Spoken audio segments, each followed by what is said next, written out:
Olá, bem-vindos a mais um vídeo aqui no canal Ricardo de Paris. Eu sou o Ricardo e hoje temos mais um capítulo do livro Serões de Dona Benta de Monteiro Lobato. Mas primeiro, curta o vídeo e se for a primeira vez aqui, inscreva-se e acione o sininho para receber as notificações. Já curtiu? Já se inscreveu? Já acionou o sininho? Então, vamos para a história. Capítulo 3. Ainda o ar. Aqui a ilustração. O que será que ela está demonstrando ali? Vamos descobrir. A viagem de Dona Benta pela estratosfera veio assanhar os meninos. Surgiram projetos, cada qual mais louco. Por fim, a professora disse: chega de fantasia. Vamos agora voltar ao arzinho que temos por aqui em redor de nós. O homem sempre soube, por experiência, que quando mergulhava na água exercia pressão sobre seu corpo, tanto maior quanto mais fundo mergulhasse. Mas que o ar também exerce pressão, isso ninguém sabia. E como se veio a saber? Perguntou o menino. De um modo diferente. Em 1640, o duque da Toscânia mandou abrir um poço na sua cidade e colocar uma bomba. Mas com grande desapontamento, viu que a bomba não puxava a água até em cima. O duque pediu a Galileu, um grande sábio na época, que explicasse o mistério. Galileu, então com 76 anos de idade, não pôde cuidar do assunto por sentir-se doente e mandou que um discípulo de nome Torricelli estudasse o caso. E esse discípulo resolveu o problema, provando que a água não subia até em cima por causa da pressão exercida pelo ar. Torricelli refletiu que tanto podia fazer a sua experiência com água como com outro líquido qualquer, e escolheu o mercúrio, por ser muito pesado e difícil de lidar. Se usasse a água, teria de fazer a experiência com uma coluna d'água de 10 metros, o que era complicado. Com mercúrio, obteria o mesmo resultado com uma coluna muito menor. E sua experiência ficou célebre graças a muitas experiências que teve, com muitas consequências que teve. Em que consistiu essa experiência? O problema era saber se o ar exerce pressão, e depois medir essa pressão. Para isso, Torricelli tomou um tubo de vidro fechado numa das pontas e o encheu completamente de mercúrio, tapando com o dedo a outra extremidade para que o mercúrio não fugisse. Em seguida, mergulhou esta extremidade juntamente com o dedo que o tapava dentro de uma cuba de mercúrio e, de repente, retirou o dedo. E o que houve? Perguntou o Pedrinho ansioso. Houve que a coluna de mercúrio desceu um bocadinho no tubo de vidro e parou. Se o tubo não tivesse a ponta de cima fechada, o mercúrio correria todo para a cuba. Mas como essa ponta estava fechada, formou-se o vácuo na parte vazia. Vácuo quer dizer ausência de ar. Aqui na ilustração pode ver o experimento dele. A coluna de mercúrio. Só uma coisa, não tentem fazer isso em casa. Mercúrio é muito tóxico e pode fazer mal à saúde se manuseado de forma incorreta. Ok? Além de poluir o solo e as águas. Então, se você for criança, não tente manusear mercúrio. E se for adulto, também não. A não ser que você trabalhe num laboratório com todo o equipamento, com toda a segurança necessária. Aí não tem problema. Mas não compre mercúrio para fazer experiências em casa, se não tiver o conhecimento necessário. Nesse vácuo não há pressão do ar porque não há ar. Estava explicado o mistério. O mercúrio do tubo não descia para a cuba porque a pressão do ar sobre o mercúrio da cuba igualava o peso da coluna de mercúrio dentro do tubo. Aplicando el cuento ao poço do tanque, Torricelli chegou à conclusão que a água não subia até em cima porque a pressão atmosférica exercida sobre a água do poço ficava equilibrada pelo peso da coluna d'água dentro do cano da bomba. E assim nasceu o barômetro. Barômetro, então, é isso? Sim, o barômetro é esse tubo de Torricelli, que mede a relação entre a pressão do ar atmosférico e o peso de uma coluna de mercúrio, marcando o ponto em que a pressão se equilibra com o peso. Essa experiência foi repetida por outros sábios em lugares acima do nível do mar, e foi verificado que a coluna de mercúrio parava sempre 30 polegadas de altura. Isso quer dizer que uma coluna de mercúrio de 30 polegadas pesa tanto como uma coluna de ar atmosférico, de mesmo diâmetro, que vai daqui embaixo até lá ao fim do céu. E assim se mediu a pressão atmosférica. Se a base da coluna for de 1 centímetro quadrado, o volume total da coluna de mercúrio será de 76 centímetros cúbicos. E como um centímetro cúbico de mercúrio pesa 13,6 gramas, um peso total da coluna será de 1.033 gramas, que é o peso da atmosfera sobre uma superfície de 1 centímetro quadrado. Essa medida ficou se chamando atmosfera, que é a unidade das pressões. Logo, o que é uma atmosfera, Pedrinho? É um peso-pressão de 1,33 kg por centímetro quadrado. Muito bem! E barômetro é um instrumento aperfeiçoado que saiu do tubo de Torricelli. O tubo do barômetro está marcado com uma escala, de modo que podemos ler os números em que o nível da coluna de mercúrio para. Esse número indica a pressão atmosférica. Se subirmos a um monte, o barômetro marcará lá em cima uma pressão menor, porque o peso da coluna de ar é tanto menor quanto maior for a altura. Mas só se mede a pressão com barômetros? Não. Também se mede com um instrumento chamado aneroide, em que, em vez de mercúrio, há uma caixa de metal hermeticamente fechada, com vácuo dentro. A maior ou menor pressão do ar sobre a tampa dessa caixinha faz que ela afunde ou suba, e esse movimento é transmitido ao ponteiro que corre sobre a escala. Os aneroides são como os relógios de bolso, e portanto muito mais cômodos de lidar do que os barômetros, mas não têm a rigorosa precisão dos barômetros de mercúrio. Você já viu um barômetro de mercúrio? Sabe se ainda existem? Se sabe, coloque nos comentários aqui embaixo.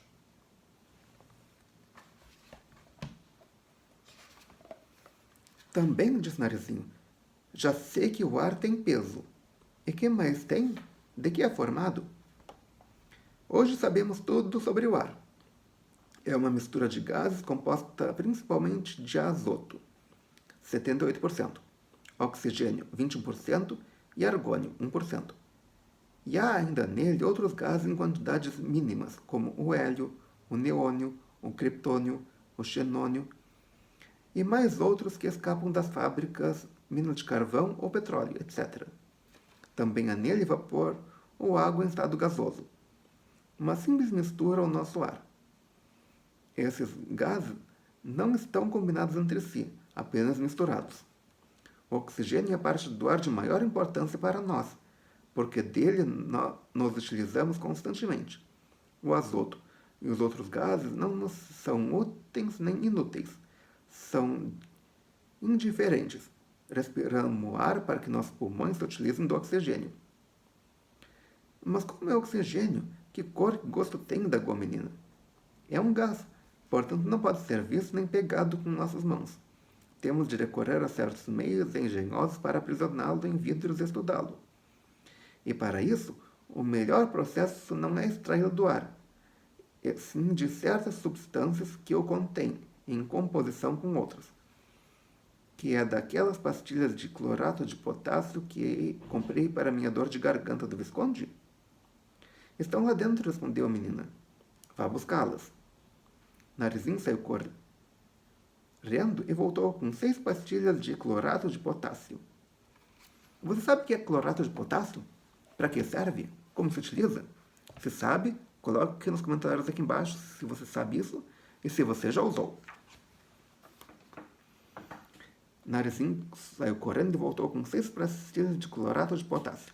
Dona Benta tomou-as e disse: é muito fácil extrair o oxigênio que há nessas pastilhas, mas só no laboratório.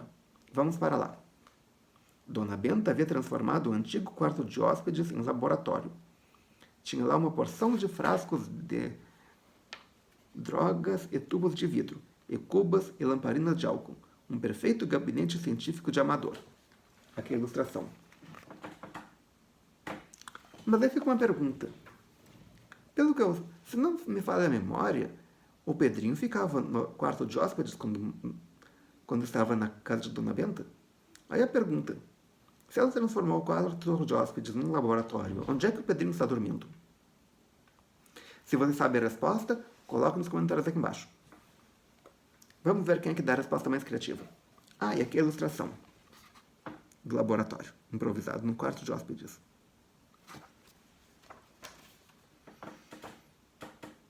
Bom, disse ela no laboratório. Temos de misturar 3 partes dessas pastilhas com uma parte de dióxido de manganês. Veja aí o vidrinho de dióxido, Pedrinho. Esse é colar na prateleira de cima. O menino trouxe o vidro de dióxido e Dona Benta fez a mistura dentro de um tubo de vidro fechado numa das pontas e arrolhado na outra. Nessa rolha fez um buraco onde enfiou outro tubo de vidro mais fino em forma de S. A perna de cima do S ficava na rolha e a perna de baixo ia sair dentro de um... Onde está? Dentro de um vidro de boca larga, emborcado numa cuba cheia d'água. Arrumadas as coisas assim, ela acendeu uma lâmpada de álcool e aqueceu o tubo com uma mistura de clorato e dióxido. Imediatamente começaram a sair bolinhas que desciam pelo S e subiam pela água do vidro de boca larga, indo depositar-se no alto. E à medida que essas bolinhas entravam, a água do vidrão ia descendo. Quando não houve mais bolinhas, Dona Benta fechou o vidro com uma lâmina e o retirou da cuba, pondo-o sobre a mesa na posição normal. Pronto, disse ela. O dióxido de manganês e o clorato de potássio, os dois possuem oxigênio. Mas nesse caso, só o oxigênio do clorato que se despende em bolinhas. O dióxido não muda. Então, por que botá-lo junto com outro? Mistério da natureza, meu filho. Há um fenômeno químico muito interessante que se chama catálise, ou ação de presença. A simples presença do dióxido ao lado do clorato faz que o oxigênio desse se desprenda mais depressa. O dióxido influi pela presença. Essa ação de presença, Narizinho, é muito comum na vida. Em sua presença, por exemplo, vovó, faz que as criaturas se comportem de outra maneira, sobretudo a Emília. Assim que a senhora sai, ela vira outra. E você também, protestou Emília. Você é uma na frente de sua avó e outra longe. Pensa que não sei? Pedrinho espiava o vidro de oxigênio com a maior atenção. Não percebo nada, vovó.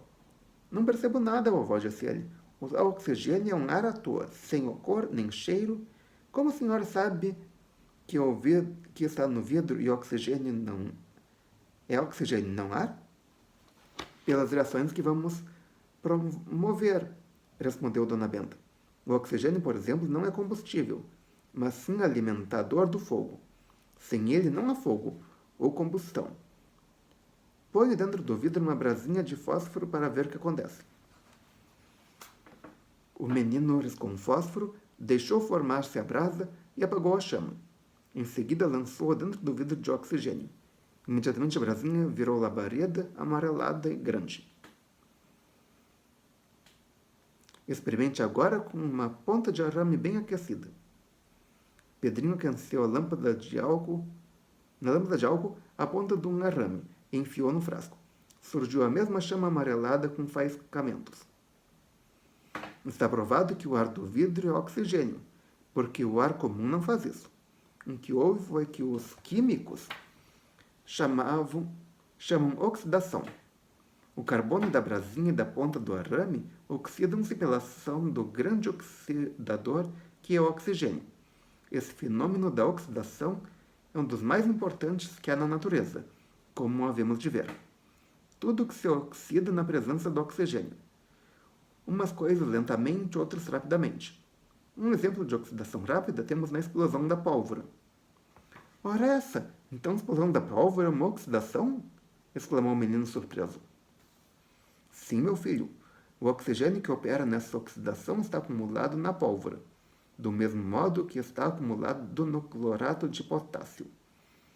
Quando a gente põe fogo na pólvora, a oxidação do carvão que há nela se faz com enorme rapidez, produzindo gases. Esses gases necessitam de espaço muitíssimo maior do que o espaço ocupado pela pólvora. E na fúria de abrir espaço, expandem-se com a maior violência, causando o que chamamos explosão. Então, a tal explosão é o gás que abre caminho? Exatamente. Mas no normal, a oxidação é lenta. O ferro, por exemplo, está sempre se oxidando, virando ferrugem. E para evitar que isso aconteça, costumamos pintar as grades de ferro e os postes e tudo mais que é de ferro e está exposto ao ar livre. A camadinha de tinta da pintura isola o ferro do ar-ferro e, portanto, isola-o do contato com o oxigênio. Sim, senhora. É assim um danadinho o tal do oxigênio, murmurou Emília. Atualmente não existem mais postes de ferro, mas na época que o livro foi publicado, os postes ainda existiam. Atualmente os postes são fabricados ou de madeira ou de concreto, depende do uso. O oxigênio é uma formiga que não para nunca nas suas atividades, continuou Numenta. Terrivelmente trabalhador. E para a vida é indispensável. Não há vida sem ele, seja de animais ou plantas. No nosso organismo, é a oxidação dos alimentos ingeridos que nos fornece a energia necessária à conservação da vida. Graças, pois, à energia que nos vem do oxigênio é que crescemos. É que nosso coração bate, é que trabalhamos, é que pensamos. Sem ele temos a morte. E o azoto do ar? Se extrairmos o oxigênio do ar, o que fica é quase que só azoto. Mas o azoto, ao contrário do seu companheiro, é um gás inerte, isto é, inativo. Um malandro, um preguiçoso, disse Emília. Quando os animais ou as plantas respiram, o azoto entra no organismo, mas entra e sai sem fazer nada, sem mudar nada. Então, um parasita é inútil, observou a menina. Ao contrário, minha filha, é utilíssimo, porque sem ele o oxigênio na sua fúria oxidante daria cabo de nós. O azoto sossegue esse leão diluindo, enfraquecendo-o, de modo que ele nos faça bem e não mal. Além disso, o azoto é da maior importância na composição dos alimentos requeridos pelos animais e pelas plantas. Tudo na natureza é muito sábio, minha filha. Tudo tem razão de ser e está muito bem arrumadinho. E os outros gases do ar são de quase nenhuma importância e também inertes. Por enquanto, não passam de puras curiosidades científicas, mas é possível que algum dia sejam descobertos que tais gases desempenham importantes papéis. De ação pela presença, talvez, sugeriu o menino. É possível. Entre eles há o hélio, que foi muito usado para encher os dirigíveis. Mas o hélio destinado a esse fim não vem do ar, e sim de certos minerais. Também broa dos poços de água quente ou de petróleo. Mas por enquanto só existe hélio em quantidades comerciais nos Estados Unidos. Antigamente, os primeiros dirigíveis não eram de hélio, eram de hidrogênio. O problema é que o hidrogênio é altamente inflamável e explosivo. Imagina tu andar pendurado num balão, atravessando o oceano, e esse balão está cheio de gás altamente inflamável e explosivo. Qualquer faísca bota fogo naquilo e derruba o balão. Você quer viajar num balão desses? Eu não. Melhor hélio que é inerte. E que mais há no ar? Também há vapor d'água em grandes quantidades em cima dos oceanos, rios, lagos e florestas, e quase nenhum em desertos de areia. Quando esse vapor d'água se acumula demais, formam-se as nuvens, que se condensam em gotinhas e caem sob forma de chuva. Tudo na Terra contém água. Nós, por exemplo, somos mais água que outra coisa. Nosso corpo contém 70% de água. A vida é bastante aguada. Muito natural isso, observou Pedrinho. A vida nasceu na água e, portanto, tem de mostrar a sua origem. Somos aquáticos. Dona Benta riu-se. Aquático, meu filho, quer dizer da água, que vive na água como os peixes, certas aves e certas plantas. Mas se você disser que somos aquosos, não errará. Mas Visconde é seco, não aquoso, disse Emília. Também há água nele, contestou Dona Benta. Não tanto como em nós, criaturas de carne, mas há uns 10% do Visconde devem ser água. Só 10%? Admirou a menina. Por isso é que ele é tão secarrão. E aqui termina mais um capítulo. Se você gostou, clique no curtir. Adicione esse vídeo aos seus favoritos, compartilhe com seus amigos, traga um novo inscrito para o canal. Já sabe, 250 inscritos e eu lanço um quadro novo. E estou pensando em anunciar que quando chegar aos 1000, eu vou fazer uma grande surpresa para vocês. Querem saber o que é? Vamos chegar primeiro aos 250 inscritos. Daí eu penso e divulgo o que vai ser. Ok? Obrigado pela presença. Obrigado pela audiência. Até amanhã com um capítulo mais ar ainda e melhor possível.